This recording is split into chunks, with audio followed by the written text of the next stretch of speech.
Last ট্রেনটা miss হয়ে গেল। দোকানে এত চাপ ছিল যে দোকানটা বন্ধই করা যাচ্ছিল না। সেই লাস্ট ট্রেনেই বাড়ি ফিরতে হবে।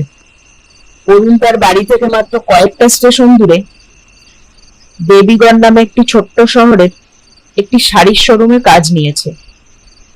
বাড়িতে তার বাবা, মা আর একটা ছোট বোন রয়েছে।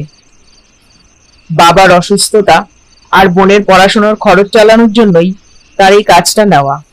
কলেজ পাশ করার পর অরুণের আর পড়াশোনা হয়ে ওঠেনি। অরুণ বাড়িতে জানিয়ে দেয় যে সে আজ রাতের লাস্ট ট্রেনে বাড়ি ফিরবে। স্টেশনে অরুণ ছাড়া আর মাত্র দু একজন লোকই রয়েছে।